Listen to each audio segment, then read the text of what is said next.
Okey, Assalamualaikum dan selamat sejahtera. Saya Eddie dari Raibau tu. Bang, siapa nama bang? Leong.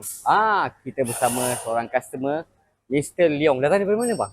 Dari KL. Daripada KL. Okey bang. So, problem absorber abang ni, Mr. Leong bawa Mercedes W176 A180. Betul? Okey bang, saya nak tanya abang, sebelum abang datang, problem absorber dia macam mana bang?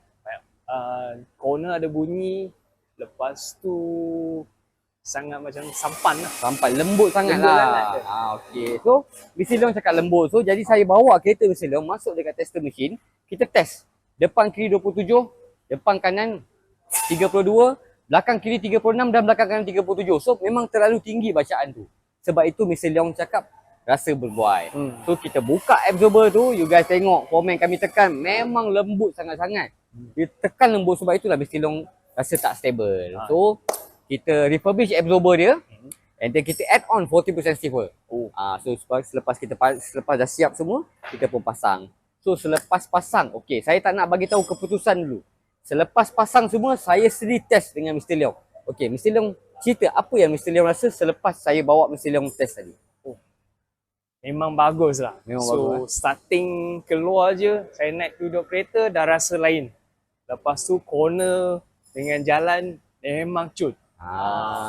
So itu feedback tau Mr. Leong. So you guys nak tahu berapa bacaan dia? So bacaan dia sebelah kiri 15, sebelah kanan dalam 17, semuanya di bawah 20. Depan kiri, depan kanan, belakang kiri, belakang kanan, semuanya di bawah 20.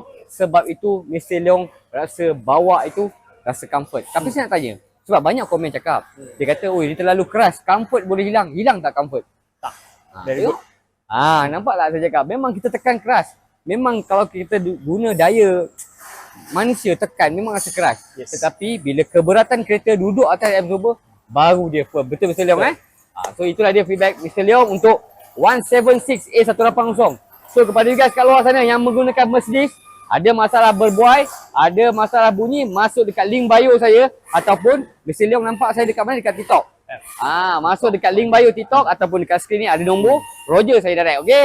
So kita akan jumpa lagi Mr. Leong. Terima kasih banyak-banyak. Okey, yang paling penting guys, kekalkan original absorber dan yang paling penting Raibau tu whack the corner. Bye bye.